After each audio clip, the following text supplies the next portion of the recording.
पहला है what factors have contributed to the growth of medium scale industries in India. तो इसका answer ये है, देखिए मीडियम स्केल जो इंडस्ट्री होती है इंडिया में इन्फ्लुएंस करती हैं वो लार्ज स्केल इंडस्ट्री से, ठीक, जिसका क्या है कि जिनको की सपोर्ट चाहिए होता है मीडियम स्केल इंडस्ट्री और एंसेलरी इंडस्ट्री से। एंसेलरी इंडस्ट्री क्या होती है? एंसेलरी इंडस्ट्री वो होती हैं act as supplementary unit for both large scale and small scale industry, ठीक है। एंसेलरी यूनिट वो होती है जो लार्ज स्केल और स्मॉल स्केल इंडस्ट्री दोनों को सपोर्ट करती है, सप्लीमेंट्री यूनिट उनके लिए प्रोड्यूस करती है, ये होती है एंसेलरी इंडस्ट्री, ठीक। तो इसको medium scale industry ancillary unit भी बोला जाता है। ये लार्ज स्केल इंडस्ट्री और स्मॉल स्केल इंडस्ट्री दोनों को सपोर्ट करती है और इनकी जो ग्रोथ है लार्ज स्केल इंडस्ट्रीज़ पे डिपेंड करती है, ठीक है। नेक्स्ट क्या है? How is industry 4.0 transforming the bio manufacturing industry को कैसे चेंज किया है इंडस्ट्री 4.0 ने? तो देखिए ये कैसे चेंज किया गया है।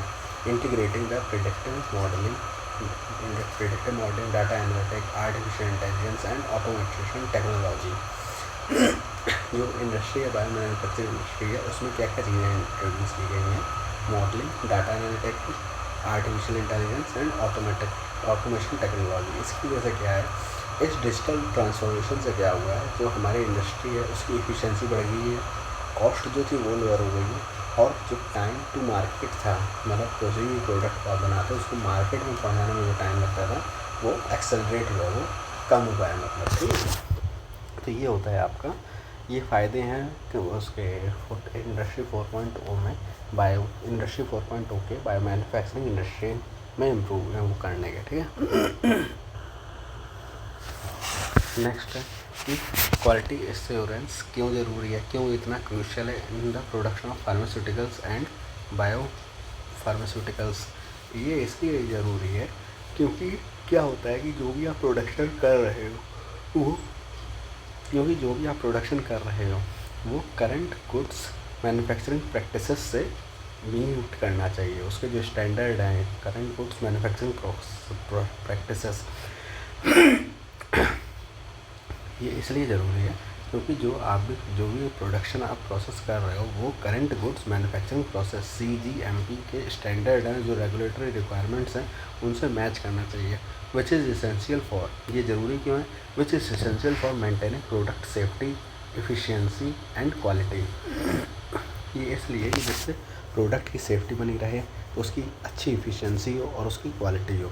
जैसे कि मान लीजिए आपने कोई ऐसा प्रोडक्ट बनाया जो लोकल बन रहा है, अब आप उसमें आप देखिए अगर ये चीज़ नहीं फॉलो हो रही है, CGMP फॉलो नहीं हो रहा है, current goods manufacturing practices follow नहीं हो रही हैं, तो अगर लोकल स्तर पे कोई चीज़ बन रही है तो हो सकता है वो कुछ भी उसमें सेफ्टी का ध्यान ना रखें, क्वालिटी बहुत ख़राब बनाए। लेकिन अगर CGMP फॉलो कर रहे हैं वो लोग, कोई अच्छी कंपनी जो CGMP फॉलो कर रही है, तो वो क्या करेगी, अच्छे प्रोडक्ट्स अपने बनाएगी और कस्टमर को अच्छे प्रोडक्ट्स मिलेंगे, ठीक है। ये वाला उतना ज़रूरी नहीं है वैसे तो नहीं आएगा, पर इसमें फिर भी ये पूछा है कि bio pharma manufacture benefits from modular pre validated and pre tested single use equipments के क्या फ़ायदे हैं, ठीक है। इसका ये है, देखिए, this system which include built in electronic batch record मतलब EBR और मैन्युफैक्चरिंग एक्जीक्यूशन सिस्टम मतलब MES functionality and streamline operation, reduce validation and set time and enhance process control leading to increase efficiency and faster product. इसका सीधा ये है कि ये क्या करेगा, आपकी इफिशिएंसी और को इंक्रीज़ करेगा, प्रोडक्ट्स जो हैं फास्टर बनेंगे, और ये क्या करता है, तो जो ऑपरेशंस है वो इनको स्ट्रीमलाइन करता है। वैलिडेशन मतलब कुछ गड़बड़ हो रही तो वो उसको ख़त्म करता है, मतलब कुछ ऐसा जो वैलिडिटी पे इफेक्ट कर रहा है उसको ख़त्म करता है। सेटअप टाइम को कम करता है और प्रोसेस को कंट्रोल करता है, जो प्रोसेस कंट्रोल है मतलब उसको अच्छा करता है, ठीक है। ये देखिए ये इंपॉर्टेंट है, what are the essential practices for successful quality control and quality assurance.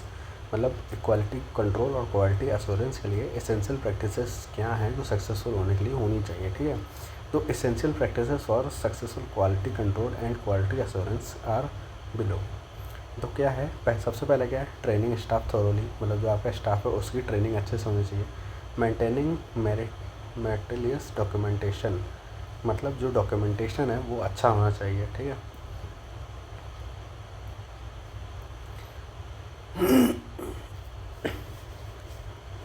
उसके बाद conducting annual reviews and standard operation procedure, मतलब हर साल आपको अपने इंस्पेक्शन करने चाहिए जो आपके ऑपरेशन प्रोसीजर्स हो रहे हैं उनका, पॉलिसीज़ का और प्रोग्राम्स का। मतलब एक साल में एक बार इंस्पेक्शन तो आपका होना ही चाहिए। ऐसा ना हो कि आप कुछ भी कर रहे हो, कुछ भी हो रहा है आपकी कंपनी में आपको पता ही नहीं। उसके बाद क्या है, ensuring quality and assurance process enables rather than hinder operations, मतलब ये ज़रूर होना चाहिए कि जो क्वालिटी एश्योरेंस और क्वालिटी कंट्रोल का जो प्रोसेस है वो आपकी उसको जो ऑपरेशंस हैं उनको इम्प्रूव कर रहे हो, उनमें कुछ हिंड्रेंस पैदा ना कर रहे हैं, कुछ रुकावट पैदा ना कर रहे हैं। Keeping quality assurance and quality control function independent from the rest of the organisation, मतलब जो आपके क्वालिटी एश्योरेंस और क्वालिटी कंट्रोल के जो फंक्शंस हैं उनको रेस्ट ऑफ द ऑर्गेनाइजेशन से इंडिपेंडेंट रखना चाहिए।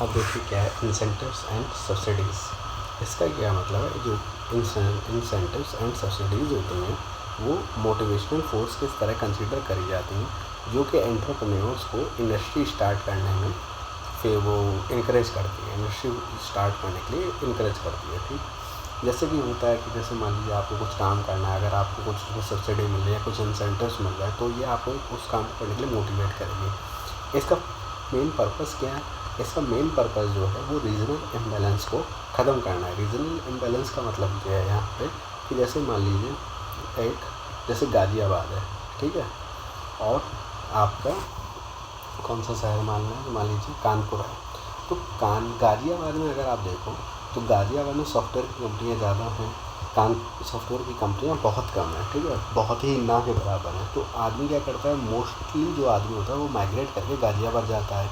तो ये क्या हो रहा है कि रीजनल इम्बैलेंस क्रिएट कर रहा है। तो अब सरकार को क्या करे, सरकार क्या कर सकती है, कानपुर में कुछ एंटरप्रेन्योर्स को कुछ पैसा वैसा दे करके अपनी तरफ से कुछ सब्सिडी और कुछ इंसेंटिव्स दे करके कानपुर में भी कुछ सॉफ्टवेयर कंपनी खुलवाने में कोशिश कर सकती है, जिससे कि क्या होगा, जो रीजनल इम्बैलेंस हो रहा था, जो मोस्ट ऑफ द जनता यहाँ जा रही थी वो यहाँ वापस आने लगेगी, तो उससे क्या होगा, एक बैलेंस बन जाएगा गाज़ियाबाद में भी और कानपुर में भी। तो ये इस रीजनल इम्बैलेंस को ख़त्म करने का भी एक जरिया होता है इंसेंटिव्स एंड सब्सिडीज़। दूसरी चीज़ क्या है कि ये survival and development of the industry के लिए भी इम्पॉर्टेंट होता है। उसके बाद क्या है, what are the purpose of the government incentives and subsidies for the entrepreneur in the India. जैसा कि ये भी पता है, देखिए क्या है कि aim to boost industrial development, correct regional imbalance by encouraging industries in backward areas and support the survival and growth of small medium and large scale industries. वही मतलब है कि जो इंडस्ट्रियल डेवलपमेंट है उसको बूस्ट करना, जो रीजनल इम्बैलेंस है बैकवर्ड एरियाज़ में उसको ख़त्म करना, बैकवर्ड एरियाज़ में इंडस्ट्रीज़ को इनक्रेज करके, और सर्वाइवल और वो स्मॉल मीडियम और लार्ज स्केल इंडस्ट्रीज़ के सर्वाइवल को सपोर्ट करना, ठीक है। ये होता है आपका पर्पस इंसेंटिव्स एंड सब्सिडीज़ का। अब देखिए ये इंसेंटिव्स दो तरीके से दिए जा सकता है, या तो स्टेट गवर्नमेंट दे या फिर स्टेट इन्वेस्टमेंट में सब्सिडी दें, ठीक है। स्टेट गवर्नमेंट स्कीम्स क्या होती हैं वो देखिए वो हैं, पहली तो आपकी जैसे क्या है स्टेट इन्वेस्टमेंट सब्सिडी, दूसरी मार्जिन मनी लोन, तीसरी वुमेन इंडस्ट्री प्रोग्राम और चौथी प्राइम मिनिस्टर्स रोजगार योजना। नेक्स्ट क्या है स्टेट इन्वेस्टमेंट सब्सिडी, इसका क्या मतलब है, the objective of this scheme is to attract investment in industrial sector. इसका मेन पर्पज़ ये है कि ये कोशिश इसमें ये रहती है कि सरकार इसमें खुद पैसा नहीं देती है, सरकार इसमें और लोगों को इंडस्ट्री में इन्वेस्ट करने के लिए आकर्षित करती है, ठीक है। ये मतलब है इसका। Government of Kerala is providing assistance in form of incentive based on the fixed capital investment made, ठीक है। All the new units tiny small medium और large scale units are eligible for this assistance, ठीक। State government schemes का ये subsidies वगैरह incentives में क्या क्या चीज़ें आती हैं देखिए, state investment subsidies, margin money loan, women industries programme और प्राइम मिनिस्टर रोजगार योजना, ठीक है। उसके बाद क्या है, व्हाट इज़ द ऑब्जेक्टिव होगा state investment subsidy scheme. State investment subsidy scheme का क्या ऑब्जेक्टिव है, देखिए, to attract investment in the industrial sector by providing financial assistance based on the fixed capital investment made by new units including tiny, small, medium and large scale industrial units।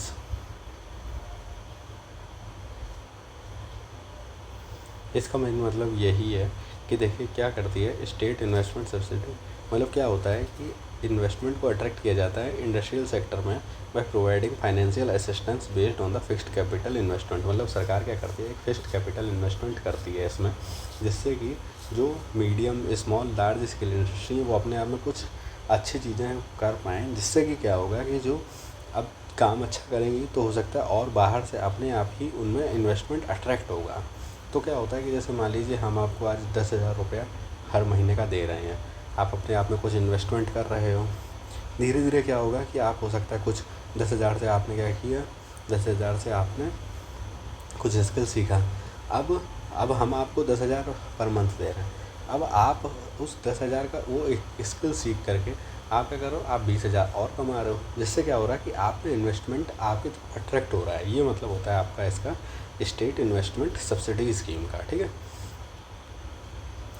How does the margin money loan scheme support entrepreneurs. Margin money loan scheme में क्या होता है कि जो deserving entrepreneurs हैं वो उनको क्या किया जाता है, सॉफ्ट लोन्स प्रोवाइड किया जाता है, जिससे कि वो क्या कर सकें, आपने जो रिक्वायर्ड इक्विटी है, जो रिक्वायर्ड चीज़ है उसको अपना डेवलप कर सकें। और ये क्या करता है, it covers both term loans and working capital loans with the maximum limit of 2 lakh. मतलब इसमें जो मैक्सिमम लिमिट है वो 2 लाख की है। देखिए टर्म लोन क्या होता है, टर्म लोन वो लोन होता है जैसे जो आपने कोई लोन लिया और उसकी कुछ फिक्स किस्तें बन गई, ठीक, आप उस पर्टिकुलर टाइम पे आप उस लोन की किस्तें जो है वो चुका रहे हो, ठीक है। फिर वर्किंग कैपिटल लोन क्या होता है, वर्किंग कैपिटल लोन वो होता है जैसे आपने कोई लोन लिया है, अब वो लोन इस बेसिस पे लिया गया है कि आपको कुछ अपना बिजनेस रन करना है, अब उसमें एम्प्लॉयज़ की सैलरी, आपके ऑफिस का खर्चा, आपके डेली जो भी खर्चे वहाँ पे हो रहे हैं, मान लीजिए कुछ खाने पीने का खर्चा हो रहा है वो, तो ये सब मिला करके ये वर्किंग कैपिटल लोन होता है, ठीक है। और इसकी मैक्सिमम लिमिट कितनी हो सकती है इसमें, मार्जिन मनी लोन में 2 लाख तक। उसके बाद क्या है, वुमेन इंडस्ट्रीज प्रोग्राम। ये क्या है, this programme is open to women entrepreneurs involve in small scale and cottage industries. मतलब जो वुमेन्स स्मॉल स्केल या कॉटेज इंडस्ट्रीज़ में घरेलू उद्योगों में लगी हुई हैं उनके लिए ये लोन प्रोवाइड किया जाता है। फिर eligible entities include individual, cooperative societies, charitable institute, self help group. इसमें कौन कौन सी एंटिटीज़ हो सकती हैं, जैसे अगर कोई एक महिला है, इंडिविजुअल है, वो लोन ले सकती है, कोऑपरेटिव सोसाइटीज़ हैं वो लोन ले सकती हैं, कोई चैरिटेबल इंस्टीट्यूशंस हैं वो लोन ले सकते हैं, या फिर कोई सेल्फ हेल्प ग्रुप है वो भी लोन ले सकता है, ठीक है। The scheme provide grants up to 30% of the project cost for entrepreneurs from weaker section and other specified group. ये क्या करती है, ये जो स्कीम है ये प्रोजेक्ट का जो ग्रांट है आपका, जो मतलब जो प्रोजेक्ट कॉस्ट है उसके 30% तक का लोन आपको दे सकती है, ठीक है। इसका पर्पज़ क्या है, इसका पर्पज़ ये है कि approved unit approved by KVIC for creating more employment opportunities, मतलब ज़्यादा एम्प्लॉयमेंट अपॉर्चुनिटीज़ क्रिएट करना इन खाड़ी एंड विलेज इंडस्ट्रीज सेक्टर, ठीक है।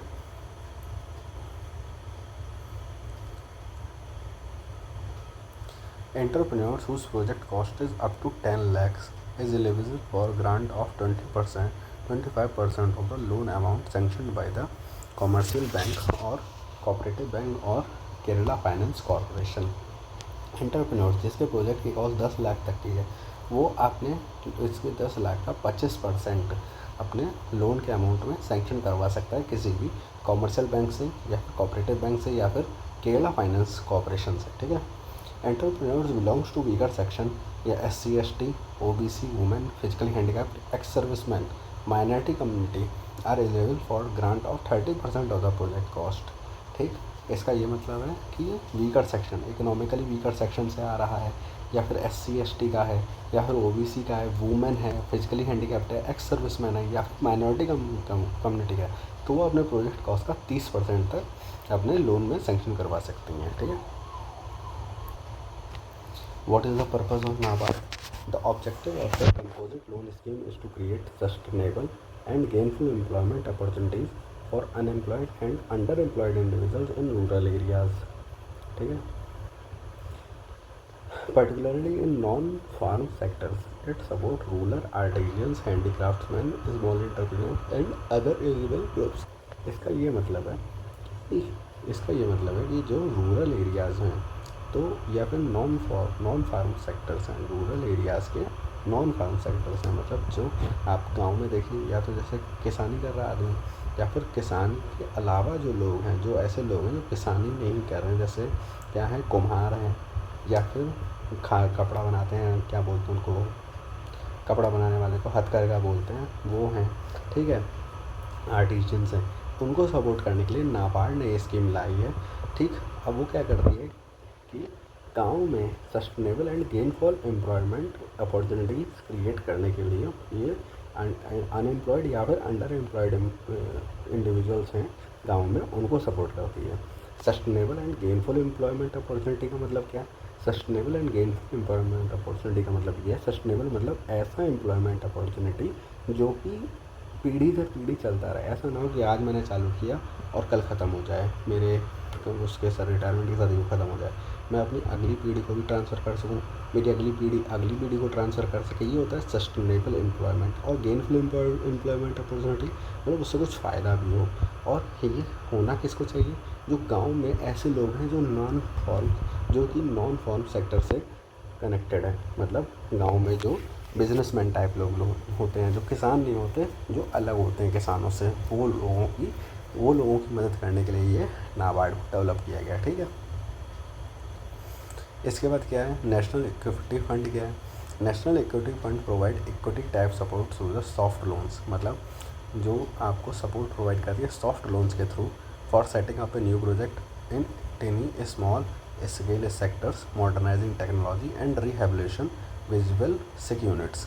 इसका ये मतलब है कि नेशनल इक्विटी फंड आपको लोन्स प्रोवाइड करती है अपने नए प्रोजेक्ट में, Teni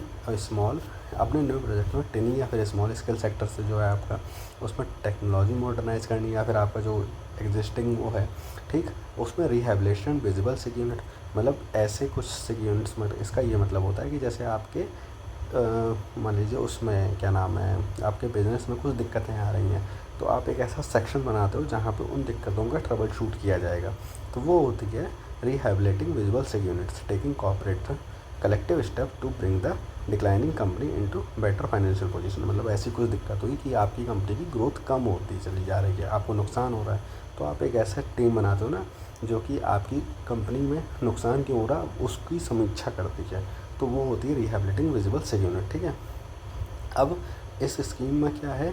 the scheme covers up to 25% of the project cost with a maximum of 10 lakh rupees and. ठीक है। अब क्या है कि मतलब आपके प्रोजेक्ट कॉस्ट का 25% आपको लोन देगी, या फिर आपको मैक्सिमम 10 लाख तक का लोन यहाँ से मिल सकता है।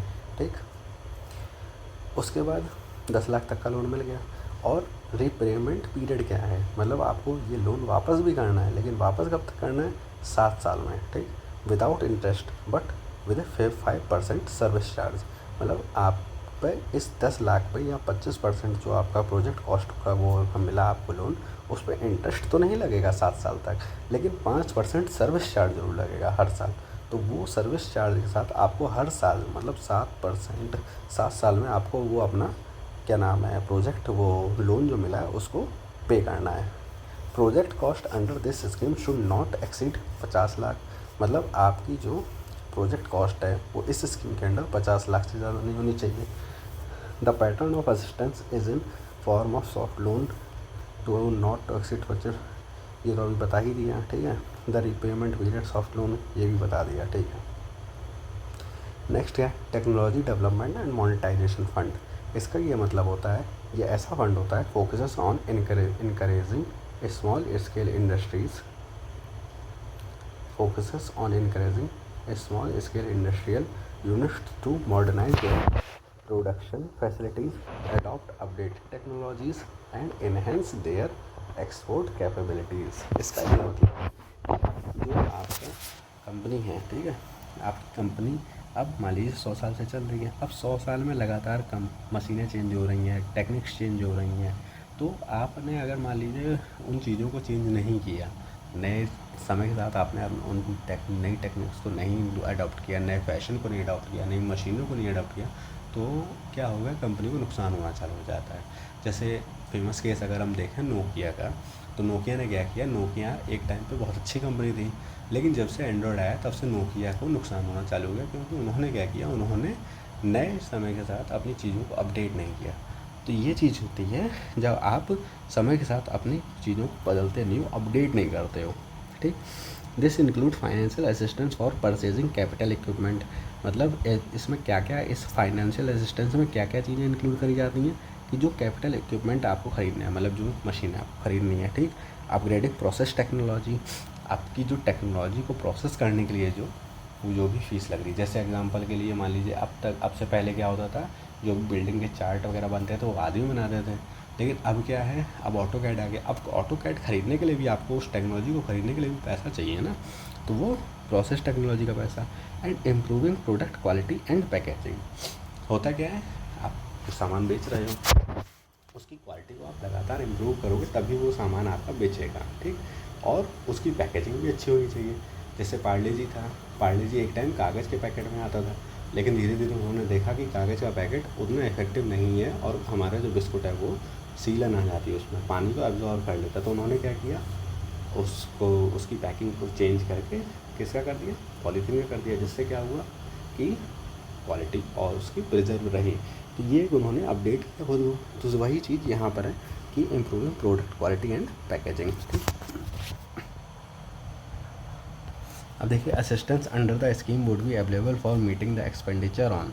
अब इसमें क्या है कि इसके अंदर जो आपका एक्सपेंडिचर है वो किस चीज़ के लिए अवेलेबल होता है। देखिए, purchase of capital equipment, need basic civil works and acquisition of additional land.